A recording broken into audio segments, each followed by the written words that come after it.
ABC world ഇൻഡെപ്തിൻ്റെ പുതിയ വീഡിയോയിലേക്ക് സ്വാഗതം. പഹൽഗാം ഭീകരാക്രമണത്തിന് ശേഷം ഉണ്ടാകാൻ പോകുന്ന തിരിച്ചടിയിൽ പാകിസ്ഥാൻ ഏറ്റവും കൂടുതൽ ഭയപ്പെടുന്നത് എന്തിനെയാണ്? INS വിക്രാന്തിൻ്റെ നേതൃത്വത്തിലുള്ള നാവികസേനയെയും പിന്നെ ബ്രഹ്മോസ് മിസൈലുകളെയും റഫേൽ വിമാനങ്ങളും സുഖോയ് MKIയും ചേർന്നുള്ള കോമ്പിനേഷനുമായിരിക്കും അത്.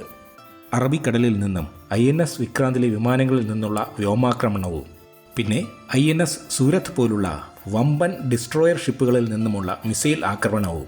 ഇതിൽ ബ്രഹ്മോസ് മിസൈൽ ആയിരിക്കും പാകിസ്ഥാൻ്റെ പേടി സ്വപ്നം. കാരണം ഈ മിസൈലിനെ നമ്മൾ ട്രയാഡ് ആയി ഡെവലപ്പ് ചെയ്തിട്ടുണ്ട്. ട്രയാഡ് എന്ന് പറഞ്ഞാൽ വ്യോമ കര നാവിക വെർഷനുകൾ. അതായത് എയർഫോഴ്സിനുള്ള വേരിയൻറ്റും ആർമിക്കുള്ള വേരിയൻറ്റും നേവൽ വേരിയൻറ്റും പരീക്ഷണങ്ങൾ പൂർത്തിയാക്കി സർവീസിലുണ്ട്. നാവിക വേരിയൻറ്റിന് മറ്റൊരു പ്രത്യേകത കൂടിയുണ്ട്. ഇന്ത്യയുടെ സെക്കൻഡ് സ്ട്രൈക്ക് കേപ്പബിലിറ്റിയിൽ നിർണായകമാണ് ഇതിൻ്റെ naval version. Second strike asset എന്ന് പറഞ്ഞാൽ അതായത് ഭൗമോപരിതലത്തിലും ജലോപരിതലത്തിലും കരസേനയുടെയും വ്യോമസേനയുടെയും പിന്നെ മിസൈൽ സൈലോകളും ഉൾപ്പെടെ ഡിഫൻസിനോ അറ്റാക്കിനോ ആയിട്ടുള്ള എല്ലാ അസറ്റുകളും ഫസ്റ്റ് സ്ട്രൈക്ക് കേപ്പബിലിറ്റിയിൽ ഉൾപ്പെടും.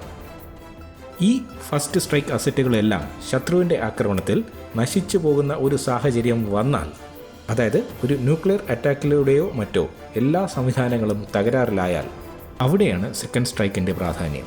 ശത്രുവിനോട് പകരം വീട്ടാൻ ഒളിപ്പിച്ചു വച്ചിരിക്കുന്ന അതിമാരകമായ സെക്കൻഡ് സ്ട്രൈക്ക് കേപ്പബിലിറ്റി സാധാരണയായി ന്യൂക്ലിയർ എനർജിയിൽ പ്രവർത്തിക്കുന്ന സബ്മറൈനും അതിൽ ഉള്ള ന്യൂക്ലിയർ വാർഹെഡുകളോട് കൂടിയ മിസൈലുകളുമാണ്. അവ ഉപയോഗിക്കും. അതാണ് സെക്കൻഡ് സ്ട്രൈക്ക്.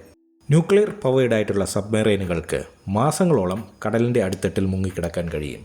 അതായത് മാസങ്ങളോളം ആവശ്യമുള്ള ഭക്ഷണവും മറ്റും സമാഹരിച്ച് ഒരു പോക്ക് പോയാൽ പിന്നെ ജലോപരിതലത്തിലേക്ക് ഉടനെയൊന്നും വരേണ്ട ആവശ്യമില്ല.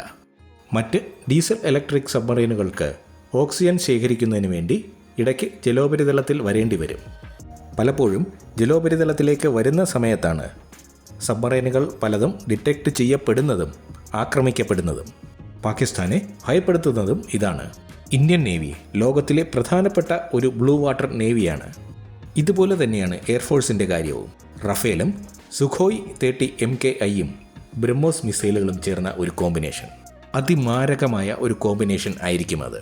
അതായത് സുഖോയികൾക്ക് ചില പോരായ്മകൾ ഉണ്ട്. സുഖോയിലെ ആയുധങ്ങൾക്കുണ്ടായിരുന്ന പോരായ്മകൾ നമ്മൾ പരിഹരിച്ചിട്ടുണ്ട്. എന്നാൽ റഡാർ ക്രോസ് സെക്ഷൻ സുഖോയിക്ക് അല്പം കൂടുതലാണ്. പാകിസ്ഥാൻ്റെ റഡാറുകളിൽ ചിലപ്പോൾ സുഖോയ് ഡിറ്റക്റ്റ് ചെയ്യപ്പെടാം.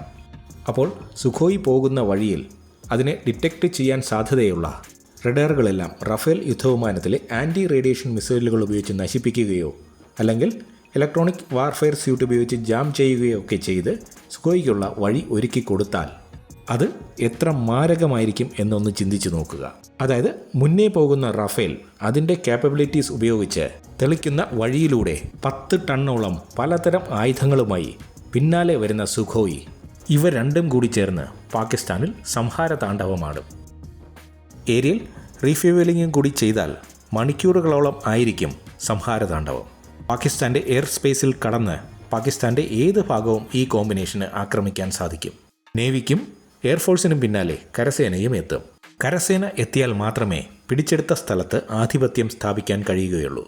അത് POKയിൽ ആയാലും എവിടെ ആയാലും. കറാച്ചിയെ ഇന്ത്യ പിടിച്ചെടുക്കുകയോ അല്ലെങ്കിൽ ബലൂചിസ്ഥാന് വിട്ടുകൊടുക്കുകയോ ആണ് നല്ലത്. അതോടുകൂടി പാക് നേവിയുടെ കഥ കഴിയും. ഇപ്പോൾ തന്നെ ബലൂചിസ്ഥാനിലെ ധാതു സമ്പത്ത് പാകിസ്ഥാൻ ചൂഷണം ചെയ്യുന്നത് ബലൂച്ച് ലിബറേഷൻ ആർമി തടയുന്നുണ്ട്. അഫ്ഗാനിസ്ഥാനിലെ താലിബാൻ പാകിസ്ഥാൻ്റെ ഒരു ഭാഗവും കൊണ്ടുപോകും. POK ഇന്ത്യയും കീഴ്പ്പെടുത്തും. നടുക്ക് ഒരു ചെറിയ ഭാഗം മാത്രമായി പാകിസ്ഥാൻ അവശേഷിക്കും. ആ ചെറുഭാഗത്തെ 4-5 ഭാഗങ്ങളായി വീണ്ടും വിഭജിച്ച് പ്രത്യേകം രാജ്യങ്ങളും ഭരണ സംവിധാനങ്ങളുമൊക്കെ ഏർപ്പെടുത്തി പ്രശ്നക്കാരായ ജനവിഭാഗത്തെ അങ്ങോട്ട് റീലൊക്കേറ്റ് ചെയ്യുകയും ചെയ്താൽ ചുറ്റുമുള്ള രാജ്യങ്ങൾക്ക് മനസമാധാനത്തോടെ കഴിയാം.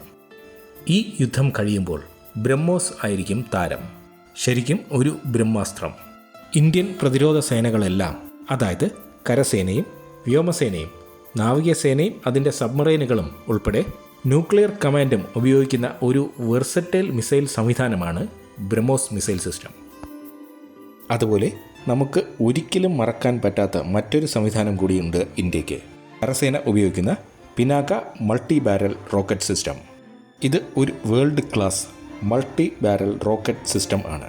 പിനാകയുടെ എഫക്റ്റീവ്നെസ്സും വിലക്കുറവും ഈ റോക്കറ്റിൻ്റെ കാര്യത്തിൽ ഇന്ത്യയ്ക്കുള്ള മാസ് പ്രൊഡക്ഷൻ ക്യാപ്പബിലിറ്റിയുമാണ് ഇതിനെ ഇപ്പോൾ ലോകത്ത് രാജ്യങ്ങൾക്കിടയിൽ വൻ ഡിമാൻഡ് സൃഷ്ടിച്ചിരിക്കുന്നത്.